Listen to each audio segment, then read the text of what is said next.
What if the power to change the world was sitting in the palm of your hand, in the form of a camera? Our next guest has proven it's possible. Stay tuned. This is a conversation you'll want to hear. Welcome to the Nature Photo Guys podcast, where we talk about nature photography, from gear to our philosophies and everything in between. So grab a cup of coffee, sit back and relax. You're listening to Joe Desjardins and Chris Gibbs, the Nature Photo Guys.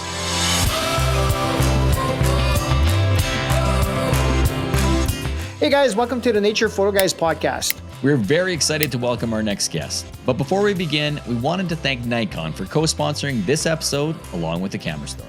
100% Chris, do you know the Camera Store has an awesome try before you buy program with Nikon camera gear?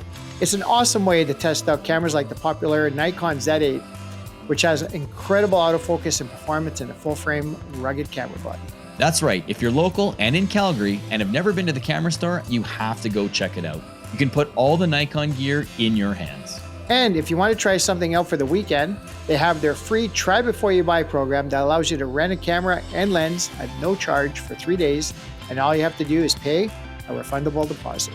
That's a fantastic opportunity to try Nikon's mirrorless gear from the Camera Store. Now, let's jump into the conversation with our next guest. She's a Nikon Ambassador, an award-winning National Geographic photographer, writer, and documentary filmmaker whose career has taken her from the front lines of global crisis to the forefront of conservation storytelling. She has dedicated herself to highlighting the resilience of communities and the urgent need to protect our planet's wildlife and wild spaces. She is also the founder and executive director of the nonprofit organization Vital Impacts, which has already raised more than $5 million to support conservation around the world. Her storytelling doesn't just document change, it inspires it, with her work earning some of the highest honors in photography, including 6 World Press Photo Awards, the Lucy Humanitarian Award, and recognition from the Royal Photographic Society. A sought-after speaker, she continues to share her experiences and insights with audiences worldwide. And soon, she'll appear on the National Geographic Channel's Explorer series. Please welcome to the show, Ami Vitale.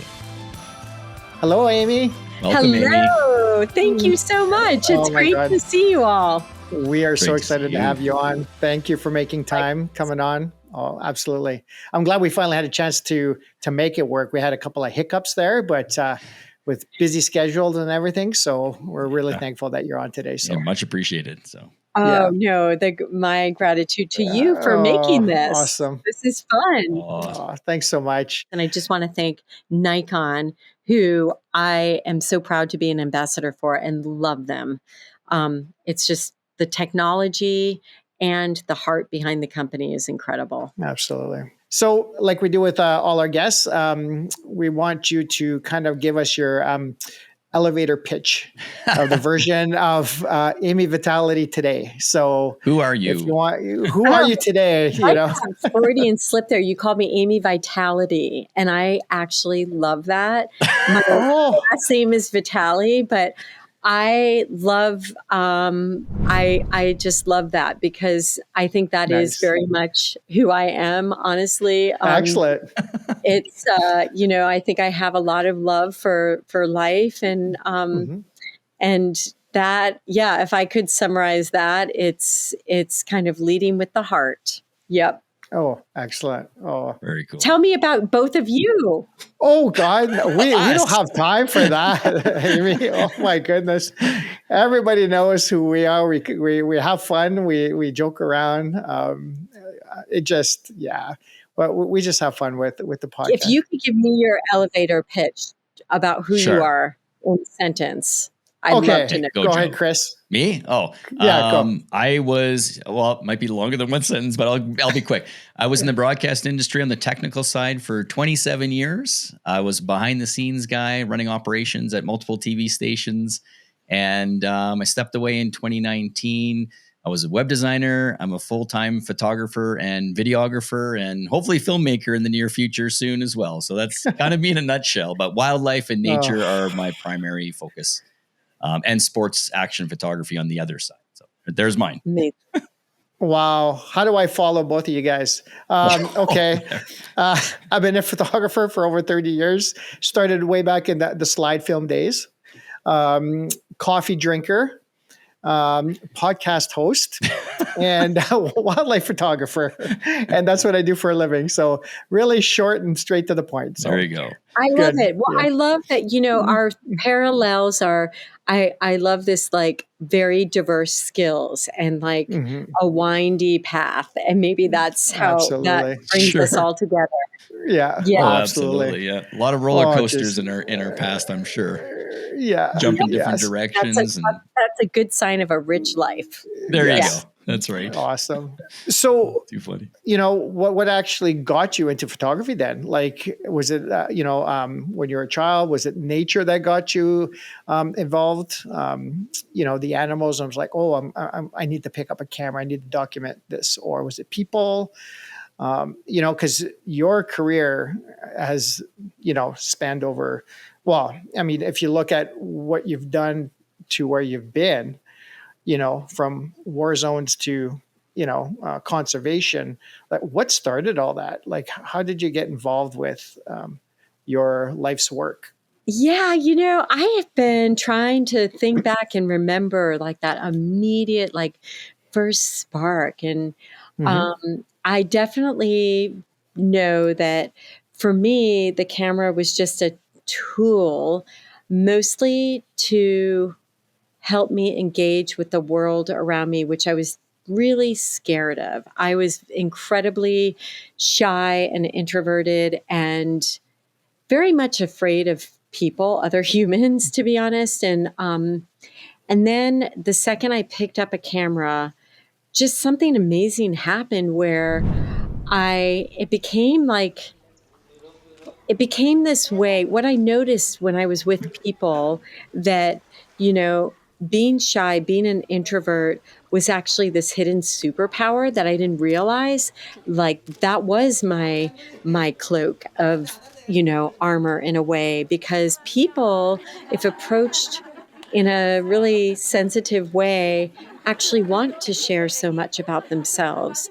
Hmm. And so it wasn't that I wasn't ever a curious person, because I actually think like we all are born with wonder and awe for the world.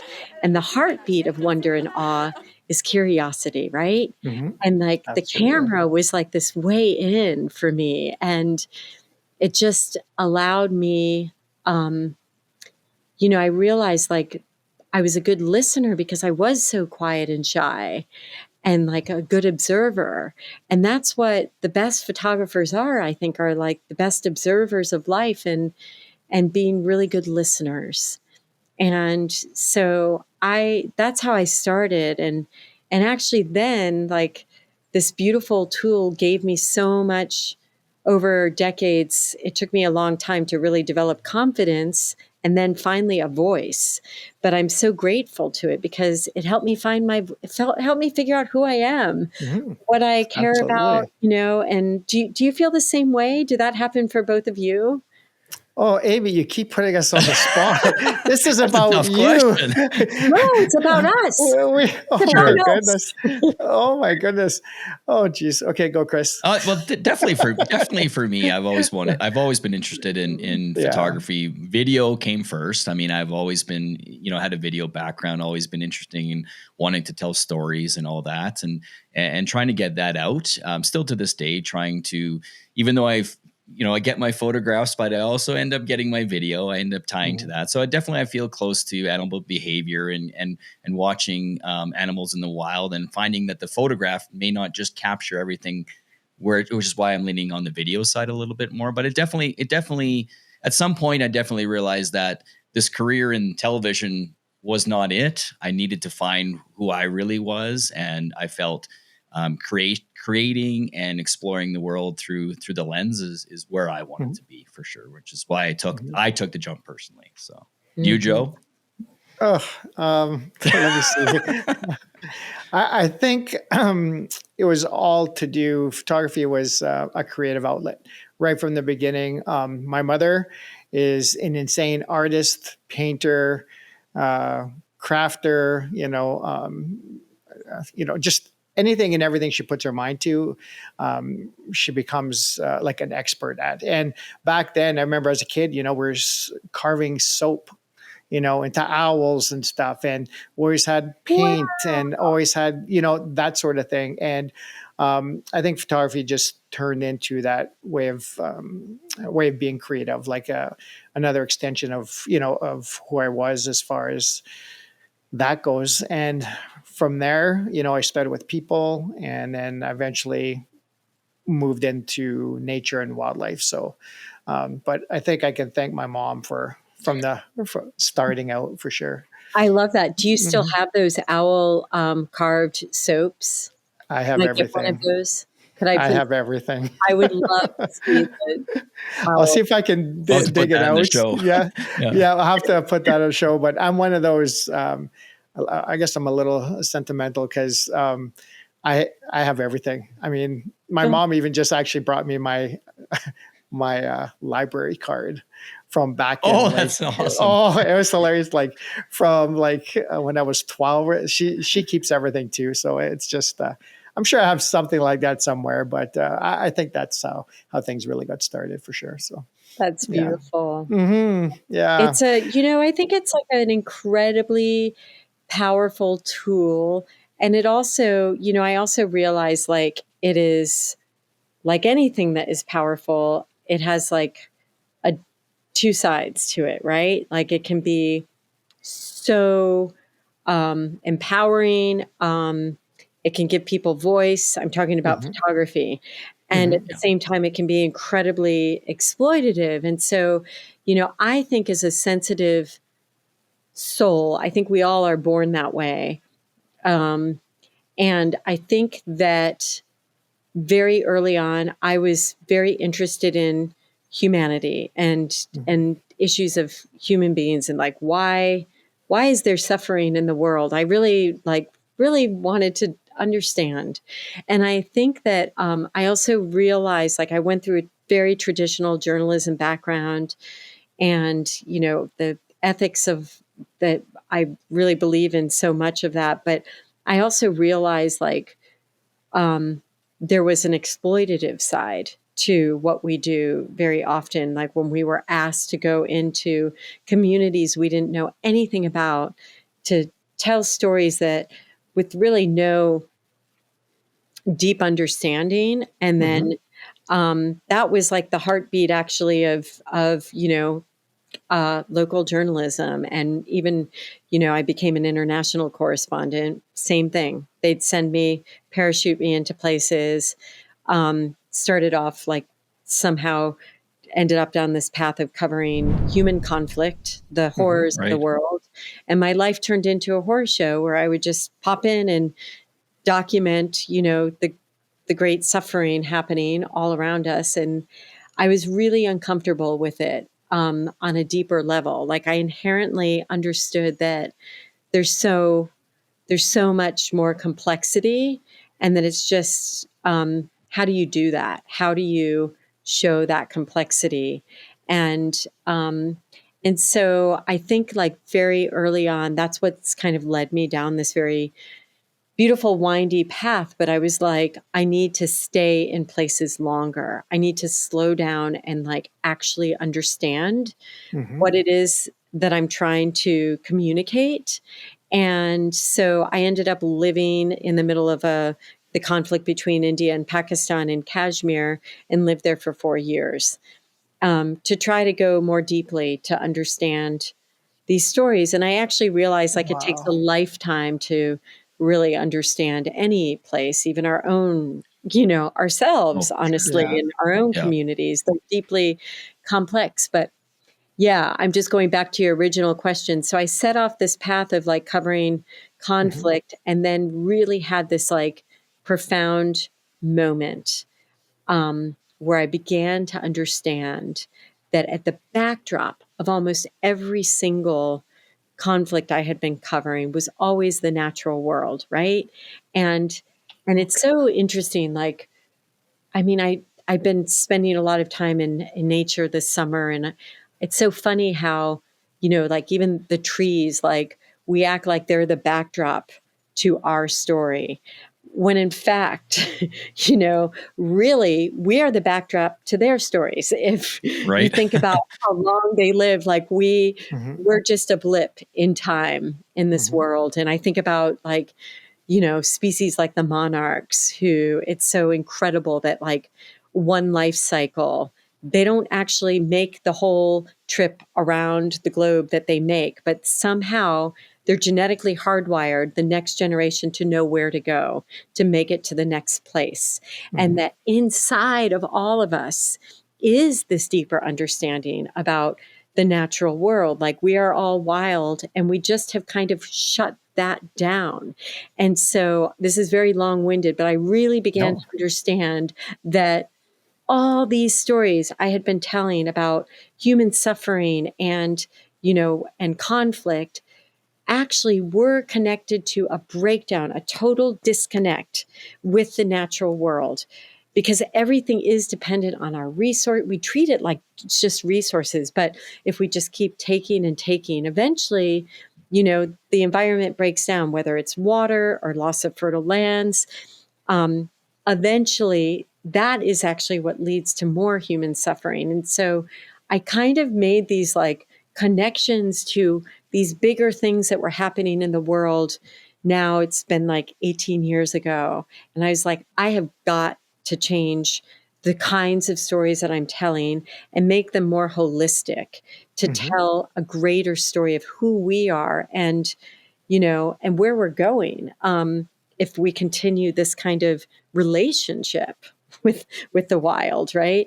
And and so that's also like around the same time it leads me to like I've been working on a story now for almost 17 years. 17 years Crazy. about like, looking at what would happen if this one species, the northern white rhino, was to Hmm. go extinct in my lifetime. Right. And I met them when there were only 8 of them known to be alive, and they were all living in zoos. And I was just really touched when I saw them and was like in their presence for the first time, like next to this like ancient looking, Hmm. hulking species. Like you look at them and you're like, God, they look like dinosaurs. They look like a unicorn, right? They look Totally. prehistoric and, and just understanding that they've been roaming the planet way longer as a species than we have. And something about that just kind of stuck a knife in my heart. And that was like a real turning point for me where I was like, I need to start, I need to commit to telling different kinds of stories. Do you all have like those one aha moments where you're like, I got to make a shift right now in your life? Joe, Chris. you always throw it to me first. Oh, geez. I think that there's been many, as far as, oh, geez, I don't even know where to go with this, Amy. You really put me on the spot here. Uh, I can jump in first if you oh, want, if that absolutely. helps. Go for it. I mean, Go I for it. mean, yeah. For me, I think that I followed a path almost my entire television career of even when I graduated high school, I didn't know what I wanted to do. I liked video, and one day my dad threw the university book on the table and said, "Pick something. You're going to school." And I ended up in TV, right? So you go this path Mhm. and you follow this, and over time you start having interests and understanding where you think you should be. And I definitely I was a leader in the corporate world for like 25 years, and I knew that there was something different, and I wanted to be in a more positive space. And there's a lot of negativity in the corporate world, and I just wanted to try something different. My girls were getting older. They're both in their 20s, and as of now, and actually one just got engaged this past weekend. I'll just throw that out there. So that was an exciting weekend we had. But yeah, as they got older, and my wife and I wanted to explore a little bit as well, and I just wanted to start. I found that I just didn't want to be in a negative environment anymore, and I wanted to live in the positive mindset. And I just find nature and wildlife and everything to do with photography. I can get my creative out there and be one with and be in the moment wherever I am.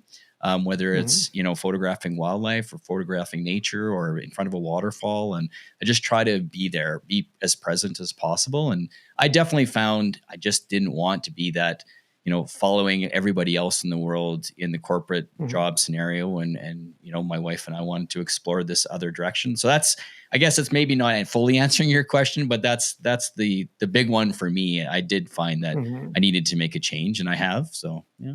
I love that. I think it's incredibly inspiring for people to realize and hear that story, because it's like we weave these webs ourselves. And we think we're supposed to do these things. And actually, we all just are searching for connection and joy and all those same things. And very often it's actually right in front of us. Very true. All around us, but that's absolutely so cool. Yeah. Well, my really short version of it is, I think I eventually realized that I wanted to teach photography, get people involved in photography, take people to different places to experience those places. I've just recently been on a few larger trips, different parts of the world that I've never been, and I want to take people back. I want them to experience what I experienced, and help them along the way. So I think that's the really the short version of it all. But I think photography has certainly helped me get out of my. I'm a huge introvert, but believe it or not, but it certainly helped me. I think most get of us out are in this field, to be honest. Yeah. I'm not surprised at all. Hiding behind the camera, but absolutely.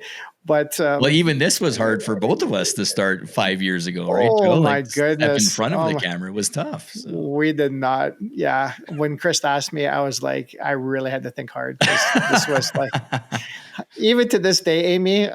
Chris knows this, and he thinks it's funny. I don't even want to review or look at our videos anymore because I don't want to see myself on camera. I don't want to hear my voice. So that's just part of my, I guess, introverted personality. But I think right now it's just exposing people to the world and photography. Yeah. I also, somebody said this, I don't remember who, but just, if your dreams are not scaring you, you're not dreaming big enough, kind of thing. And I think absolutely every step towards like that realization of like your greatest self is terrifying. And like, I think I love this idea too, which is, I think we've created this very kind of comfortable world in the Western sense of like just creature comforts. And also that leads to like everything. It's like physical, spiritual, emotional comfort. And that means like putting a bubble around yourself in a way.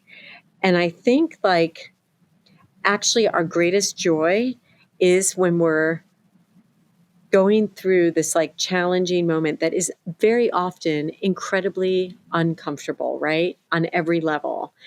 And it's like afterwards, you're like, that was really amazing. Right. In the middle, you're just like, I can't do it. This is scary.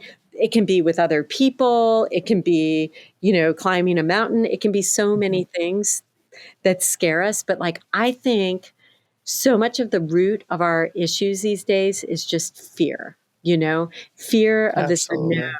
And like photography is this ultimate tool of helping us to get out, of and then like embracing, like literally hugging the discomfort. It's like, totally. Come on, I'm with you and it's going to be amazing.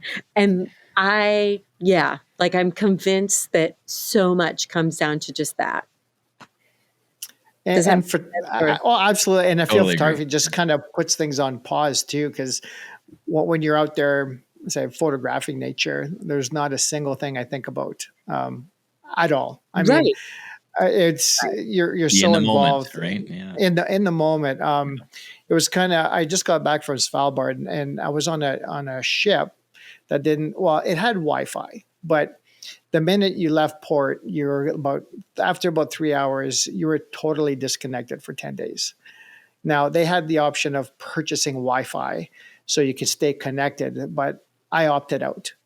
So that was pretty tough, being so connected to the world that for 10 days I had no outside communication. So I didn't have the choice but other than, to enjoy and be immersed in that world on that ship with that wildlife and everything else. And let me tell you, this is going to sound, I don't know how this is going to sound. This is going to sound bad, I guess, but it was the most amazing experience, because when I got back, I realized, like, the minute I got into I was telling Chris this, the minute I got into a car, I was almost like road raging again, because somebody cut me off. They wouldn't turn, and I'm like, oh my God, those 10 days when I was there, I didn't think about anything that was related to, your everyday life. Yeah. I was just in the moment. It was just incredible. And it's like, now I can't wait to go back.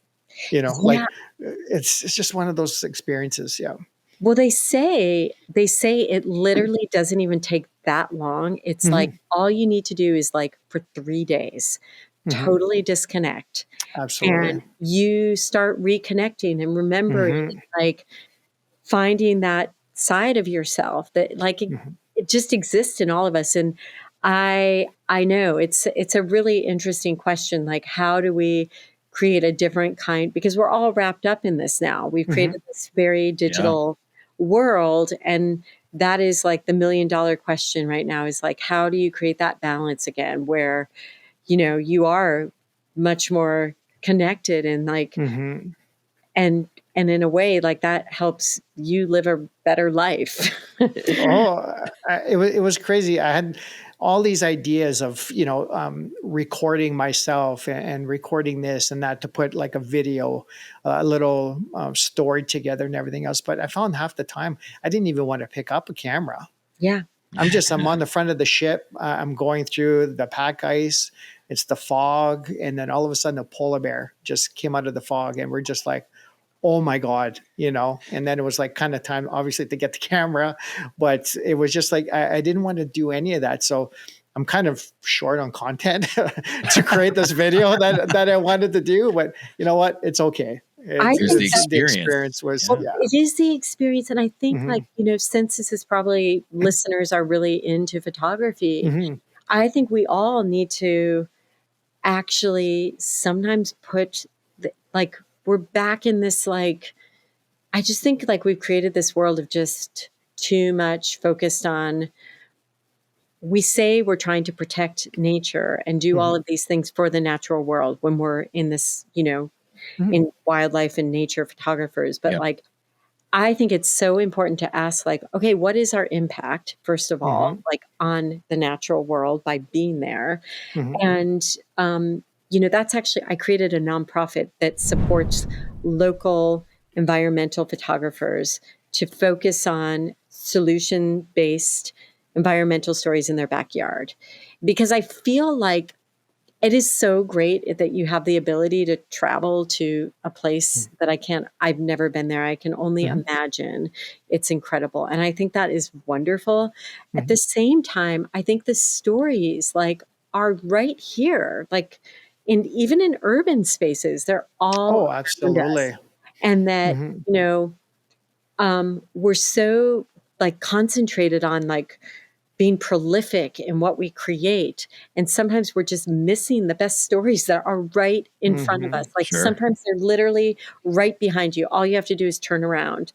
And I guess like that is something I've been thinking a lot about lately, is like, how do we encourage being present more, like truly present, like with ourselves and that is going to lead to greater change by focusing on our own communities and the nature around us. And we're still so privileged to live in places where there is so much left. Very in true. some ways, I think you don't have to go that far to see. That's a really great point. It is. Species. So can you talk a little bit about your nonprofit? Yeah. Oh, I would love to. It started, I mean, I realized like the power though of photography is real. We know it, I've seen how one image can galvanize people and create change and like raise funds. It can create awareness. Like, I know that. And there's so many stories all around us. And I was like, this is a powerful tool we have. And there's so much work that needs to be done and so many stories. And like, how do I support others to tell stories in their backyards? Because right now media is struggling and it's getting harder to do this work, to be like a full-time journalist or storyteller, visual journalist.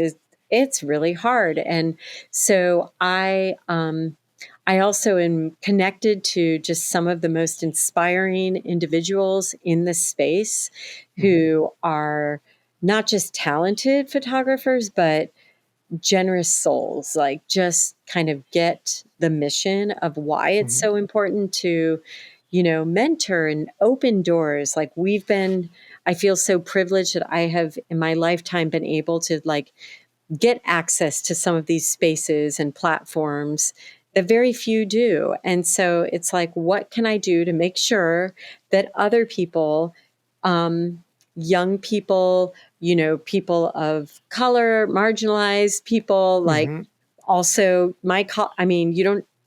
everybody, like we all need to like open up spaces when you have the commitment and the talent. And sometimes you just need that introduction.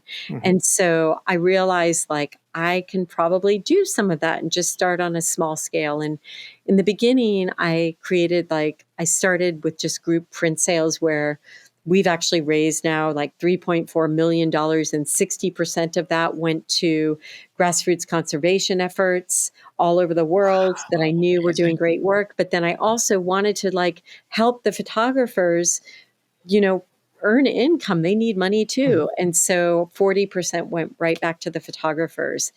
And we've been doing that. And then I realized later, like, well, they also need, mentoring, and they need funding, they need grants. And so I have been raising money for these grants and the mentoring program. And it's not just like, mentoring and, in quotes, it's like really intensive one-on-one mentoring with the best people in the business who work with them over the span of the year.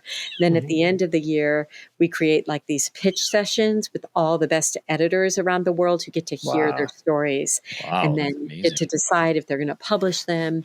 And then, we get their work in exhibitions and photo festivals. And truly, it's like, I want to make sure that their work is seen. And then we also have a student speakers series where we just have really inspiring speakers, scientists, photographers, filmmakers, who go into schools, because I also realize like we got to plant the seeds for the young people. Oh, for sure. Absolutely. Yeah. They got to see what's out there and to believe that, like, just to start dreaming that there's possibilities. Like, I want everybody to see there's so much out there and that we need to reimagine the way we're doing things now.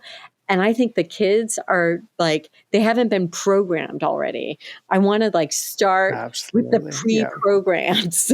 They can make their own programs. Yeah, and for sure. That's kind of what I'm up to. And just, it's super fun. And it's like even more rewarding to see other people thriving. Like, don't get me wrong. I love what I do. I mean, there's nothing more gratifying than being out there creating work for yourself or, whatever your story is you're telling. I love it, but I also feel like this deep, like, joy and responsibility now. Like, I got to do more of this. So that's kind of what I'm up to. And it's not just me. It's like this beautiful community. And we also have monthly talks that are open to the public that anybody can tune into. And we just had Ronan Donovan, who's like this amazing wolf.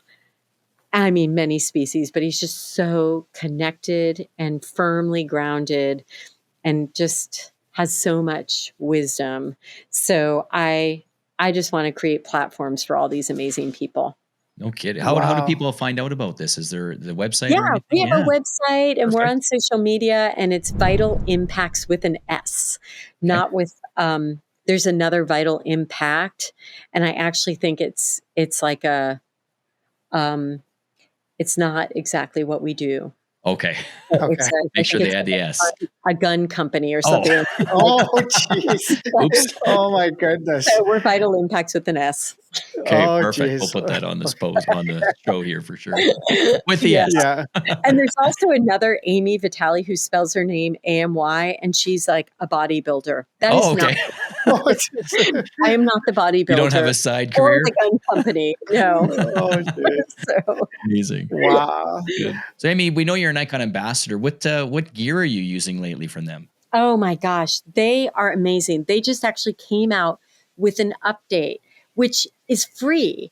And the technology that they pack in to these updates blows my mind. I actually, right now I'm using the Z6 III is one of the models I'm using. Okay. And I literally think about it. It's like this camera that probably has more technology in a box this size than went up in the spaceship Apollo. It is totally That's mind-boggling. amazing. Yeah. But like Yeah. one of the things I love about it, there's a whole bunch of updates to it, but they actually added the Adobe content credentials on it, which is going to protect all of us, our Wow. images.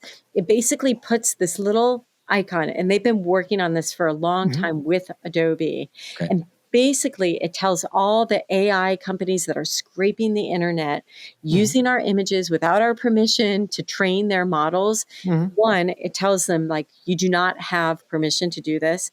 It also means that our images always can be tracked back to us because the images are being Wow. stolen, Yeah. they're being orphaned.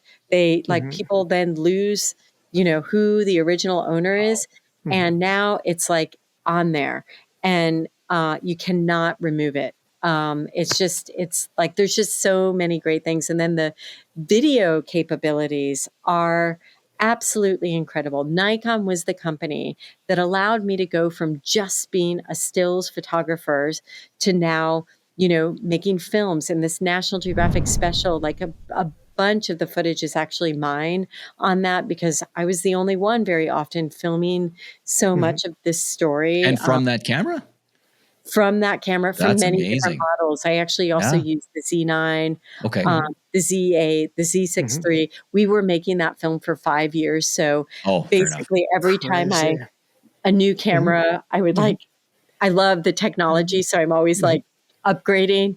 So a variety of cameras, but I love the mirrorless cameras, honestly. And the glass is amazing. I mean, it's just so beautiful.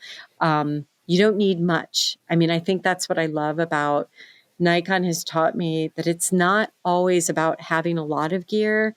It's really, just investing in good glass Sure. and, and then, Absolutely. really just putting yourself in the right place at the right time and magic happens. That's Absolutely. amazing. Yeah. Do you find you have a set lens that you end up going towards these I days? do. I Yeah. have a Oh. couple of my go-to lenses, and I really like my workhorse lenses are basically the 24 to 70 2.8. But Nice. then I love this lens. It is such the best investment. 135, 1.8, and it is just magic. You can't make Nice. a bad image. And then, I've got a few go-to lenses. I mean, for wildlife, I do have longer lenses, but if you're just like out hiking and, there's two great lenses. The 100 to 400 is a great lens just to have. It's not heavy. Sure. And then I do have that 180 to 600, but I'm a little bit of a gear head, and I just kind of Oh. figure out what the situation is. Sure. I love their prime lenses. I mean, you Absolutely. just cannot go wrong to invest in a good prime lens and kind of, I like to shoot wider, Yep. big landscapes. So I Mhm. definitely use a lot of those too. Oh, that's Nice. amazing. Yeah, it's one thing I noticed Nikon seems to have all the kits are smaller and like more compact to carry as well. So that's got to be nice as well. Save the back. There you go. Yeah, absolutely. It's a lot of longevity to our lives. There So you go. Yeah. Nikon. Yeah. That's awesome. We just want to take a quick break to thank Nikon for co-sponsoring today's episode along with the Camera Store. Don't forget to check out Nikon's Try Before You Buy program at the Camera Store. Absolutely, Chris. It's the perfect time to try out some popular Nikon cameras and lenses at no charge. Head over to thecamerastore.com under the rental tabs for more info. Well, I have a question being a wildlife photographer. Yes. So do you think that like conservation photography requires a different mindset than like a traditional wildlife photographer? Well, let me ask you, what is conservation photography to you? What does that mean? Conservation photography would involve you going out trying to tell a story about maybe a specific species or an ecosystem, and using those images to bring awareness to what's actually going on. I guess that's the short of it. And so is that close or? Yeah, no, I mean, no, there's so much. I'm like genuinely asking out of curiosity. I feel like there's so many ways of describing what we do. And Absolutely. the funny thing is, like, I don't know if I fully would call myself like a conservation photographer or a wildlife photographer. I don't know. I mean, I think what I do believe in is that I think anything you create that inspires people to not just go out and make beautiful images, but to actually like learn more and care about, because wildlife photography and conservation photography can be very impactful in the negative ways too. Like we need to also understand, like, I think it's not always good. Like we need to really understand what our presence can do to wildlife in these spaces. And, I just saw these videos from Kenya during the Great Migration. Oh my goodness. And like what tourism is doing in this like hunt for great photography can actually be incredibly damaging. And so I really think about all of this and like, where do I want to be and how do I want to show up in the world? And I will say, I think taking beautiful images of wildlife, like you can do that in your backyard. And if it inspires people to care, that is exactly what I want to see. What it is. You're not harming the creatures in front of you. That is fantastic. And I would only say, I think the difference maybe with the kinds of stories that I work on, I'm not interested in just making beautiful pictures of wildlife. I really want people to come away with a deeper understanding of the human story that lives alongside the wildlife story. Because everywhere I go, I feel like we present wildlife very often, like in documentaries and even in our photos, is like the Sistine Chapel, like, and like that human beings are not even there. And actually that's not true. Like humans are everywhere. We've basically explored every inch of this planet with serious impact. And so I really want to tell those stories, to ask these questions of ourselves, like, okay, what do we do to make sure that these spaces and places and wildlife exist for the next generations? And to me, I'm much more interested in like going really slowly over time on a few stories that tell the stories with depth and complexity so that you watch them evolve. And the thing that has happened for me is that it's so interesting because stories that like people may not even have been interested in early on, over time, they become more interesting. And when I thought that I was telling a story that was just devastating and literally brought me to my knees and, I just despair. Every single one of those, even in the darkest places and the darkest moments, the thing that I've realized is that I have seen so much horrors on the planet. Mm-hmm. And then when it is so unexpected, when I think there is no hope left, that we are just doomed, the most amazing individuals or nature healing itself when it's given a chance, like everything is possible. I have so much hope for the world, and that only comes by slowing down and being totally committed and present to one thing and riding through those moments of despair and grief to get to the other side. Because I promise you, on every single issue, whether it is climate change, loss of ecosystems, deforestation, loss of healthy, or clean water, like whatever it is, we can go on and on about all the problems of the world. Yeah. There are amazing people on the front lines of every single one of them. And I think my job as a storyteller, as a journalist, is they can't always tell those stories. Like, I want to find those people and I want to share their stories with the world so that they can succeed at what they're doing, so that nature can heal, so that all of us can heal, because we're all actually suffering, really. All of us, when we are so disconnected from who we are and the natural world, we all need to heal. And I guess that's what I want to do with the storytelling and to empower in others is like, you've got a million stories in your backyard. What are they? Who are the people working on this? And very often it does include majestic wildlife scenes as well.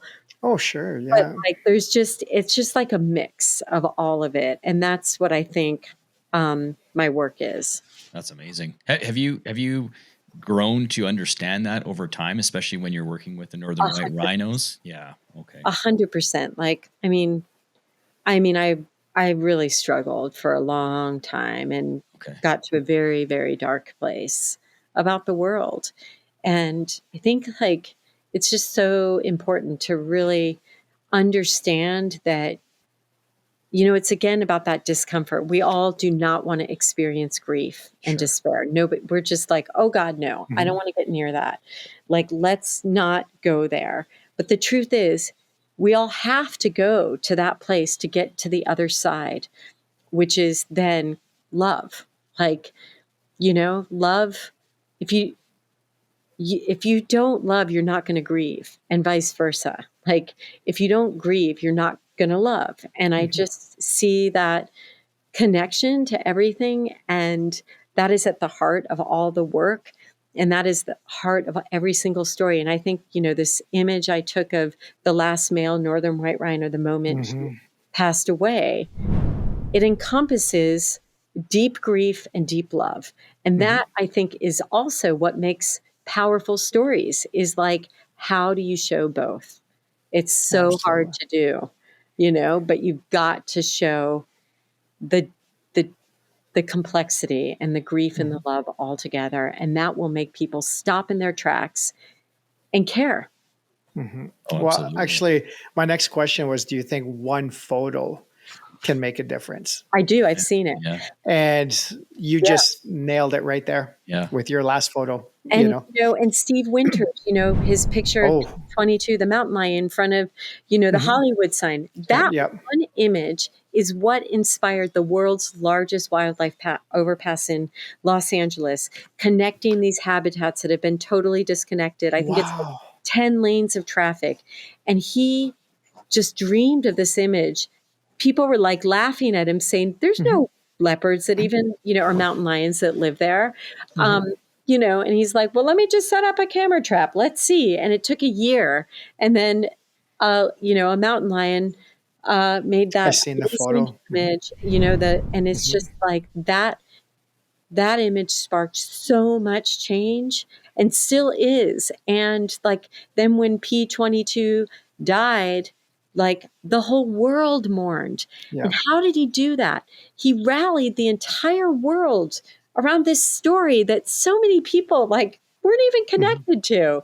Mm-hmm. And, and I've been, I've been able to experience that myself with, some of my work. And it was like, wow.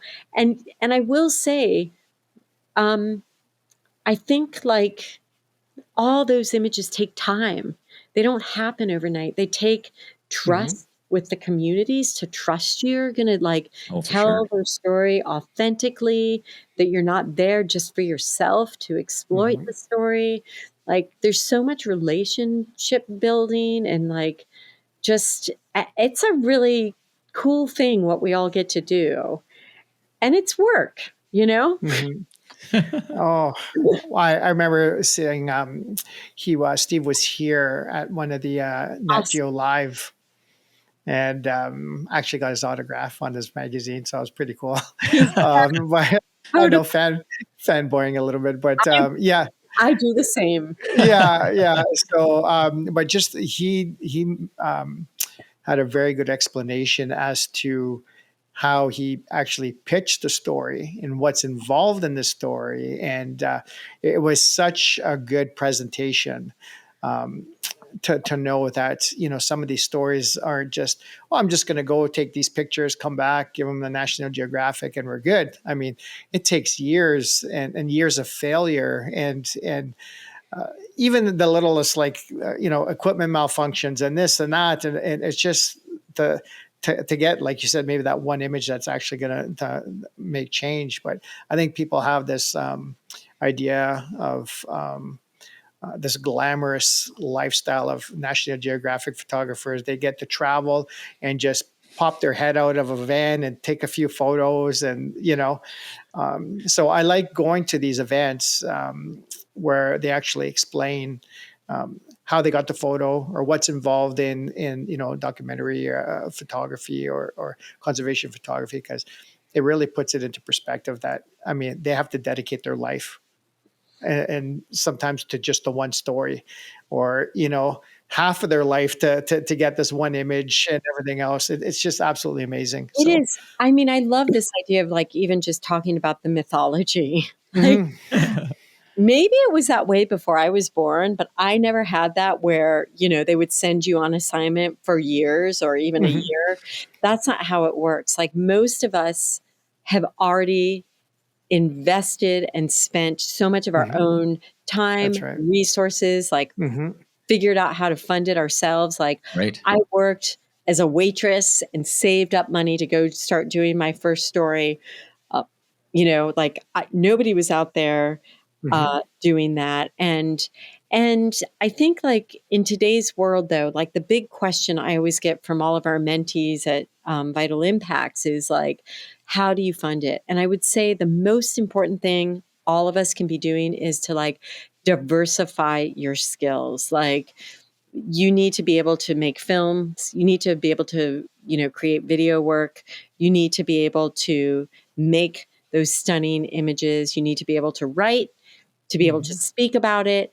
You've got to kind of be very diverse and push yourselves to learn how to do more than one thing, because gone are those days where they would like send you out and then like be good at writing grants. That's why we create grants, because those, when you get a grant, they open up so many other doors too for you. But I have found that by going deep into one story, and when I say like spending time on a story, like my shortest story is 3 years. My longest story, 17 years. And I got to figure out how to pay the bills in between. So I've learned to do a lot of other things. I will take commercial assignments, but I'm very careful to make sure that I create space to be creating that body of work that I truly believe in. So like all those trips to Kenya, I paid for the majority of all of them. And I self-funded a lot of this work, but I know that that body of work is so important, and that, that story evolved too. In the darkest hour, when I thought there was no more hope for the northern white rhinos, this small team of committed individuals came together, and that's what the National Geographic film is about. They actually are resurrecting the species from extinction using advanced reproductive methods, which is like basically taking the immature eggs from the last viable female northern white rhino on the planet, and then using frozen semen and making embryos in a lab and then planting them into surrogates. So it's this crazy story, but I guess like my point is for anybody listening, find your story. Go slow, invest in it, like believe in yourself because nobody else is. Like I promise you, you are the only one that's going to believe in yourself truly. And tune out those negative voices, whether they're your own or somebody else's, like tune that garbage out because you don't have time for it. And just like find something only you can work on and be, treat it sacredly. Like I've got to invest in this. And I know like it takes time, but I believe it's so rare to get that kind of storytelling and that you're going to succeed. You will. And if you have to find other jobs in the meantime to make ends meet, do it, but don't give up on yourself. Because like those are the best, the most successful people I know. Like there's just a lot of work that goes into it that nobody hears about and a lot of mistakes and a lot of failure. Wow. Amazing advice there. Wow. I'm so happy you did mention that because I still think a lot of people have that mindset that, they're just going to hire you as a photographer because you have nice pictures. And, when, I mean, how do I think say the this? majority of people think that, to tell you the truth. Yeah. I know, it's so funny. And the other part I will say is like, I actually think your ethics, your ethos, who you are also matters, especially, in so National Geographic for sure. Like it mattered who you are. They find ways of like vetting and figuring out like who these people are. Are you going to represent them well in spaces? Are you doing things unethically? Are you, and that means like there's so many things we didn't even talk about. I'm sure you cover this a lot in your talks about just not baiting animals, not, Oh, we have. Exactly. Yeah. Yeah. all of these, like, it's so important to talk about as photographers. We're not all good people. Like, what are you doing to make these images? And so that stuff gets out and you might be able to hide things, but like people will find People out. know. Yeah. People know. And so it's just really important to genuinely, um, learn. And, I think in the beginning, a lot of people don't know these things and just try to learn like the ethics and how to, yes, make powerful images, but don't harm the creatures along the way. Oh, there's huge talk about that all the time, especially around here with the Canadian Rockies and the wildlife we have. It's so abundant out here. The grizzly bears, the black bears, and a lot of owls, which Amy can lead to people baiting to get certain those iconic images of picking the mice off the top of the snow for snowies and that kind of stuff. And there's you try and teach and you try to be vocal, but at the same time you get this huge pushback and just like you said, you just gotta, I think you gotta stick to your guns or stick to your beliefs and tune out all the bad noise, the pushback and everything else. And actually, if you could just make the difference for one person or for somebody that might have thought that was okay, and I'm just using that as a small example, then you've made a difference. You could try and do it on a broader scope, but maybe it just takes one person at a time. And we make sure we talk about it in the show all the time as well, in all our presentations. Absolutely. And it's definitely a big part of who we are as well. So, which is Absolutely. Good. So, Yeah, for sure. Yeah, there's a lot of emphasis on making powerful images, and yeah. there's so right now there is not a better time to get involved because in this field because so much is happening. It is a war against wildlife, a war against habitat, and as cliche as it sounds, like you can go out and be a powerful voice and, advocate, and your pictures will, like, but again, like, just go slowly, because stories do take time. And even the animals you may be working with, like, you got to take time to learn their behaviors and to Absolutely. get those, and the people around stories too. Oh, for sure. I got a quick question for you, actually. And we were having a conversation with another gentleman in a past episode, and I'm curious, from an overall world standpoint, have you found a huge difference since COVID? I mean, our national parks and local parks and have seen an abundance of new photographers and a lot of people coming to these areas. And do you see that around the world a lot, on a broader scale? 100%. And there is just such a, on the one hand, I would just say, do your research before you go, and also find out, are your tourism dollars benefiting the local communities, or are they benefiting like a middleman or some very, high-end corporate entity? Because Okay. honestly, the best work all of us can be doing is supporting the local communities, who are the ones that are the best protectors of wildlife. I'm thinking specifically, like, in Kenya, there's so many amazing indigenous owned or like locally owned lodges that are amazing and beautiful experiences to go to. And all your money is going right back into the community. And when Oh, they wow. benefit Wonderful. from your visit, like, that is going to trickle into the entire community. They see the value of the wildlife to them.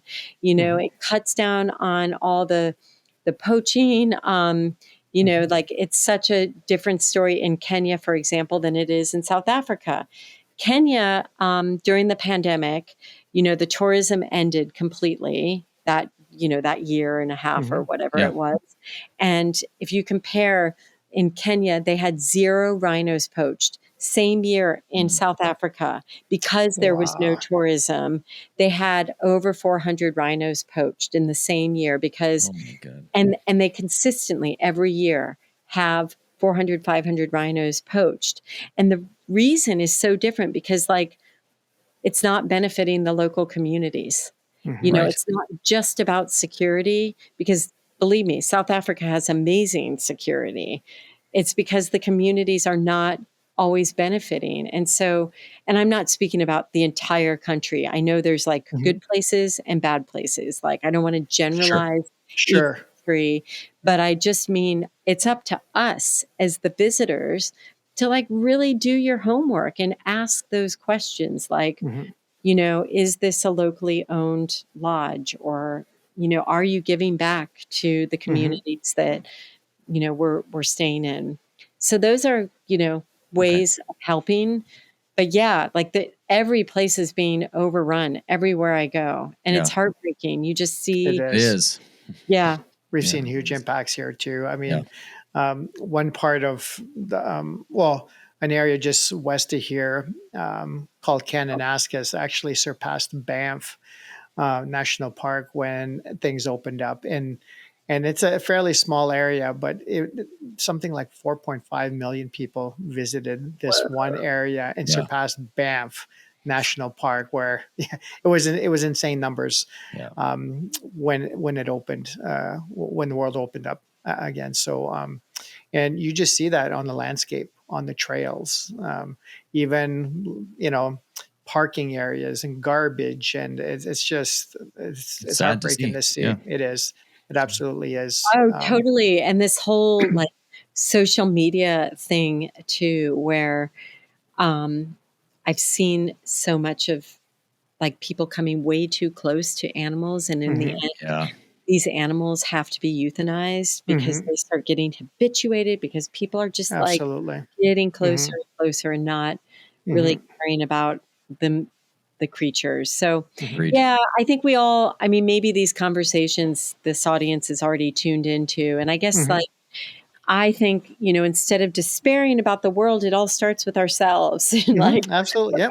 what can I Example. do? Yeah. How do I, how Absolutely. do I try to show up and Mhm. yeah, I've been thinking about that a lot and trying to do more locally. I'm excited to start some that's great. right here in my backyard. So Wonderful. Absolutely. That's awesome. That's great. Well, Amy, I know we got to cut this short. I know we're actually We could cutting talk all into day with you. Yeah, we Yeah. might have a part 2 if time allows in the future sometime. But thank you so much for coming on.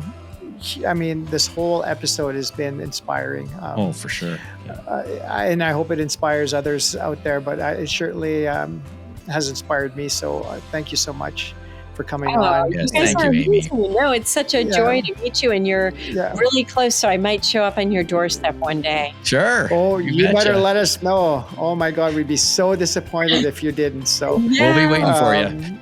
Yeah, absolutely. Amazing. Oh, thank Yeah. you. Oh, well, it's such a pleasure, and let's keep in touch. Absolutely, we certainly Sounds will. good. And thanks again, guys, for watching another episode of the Nature Photo Guys podcast, and we'll catch you next time. Thanks for watching. Bye.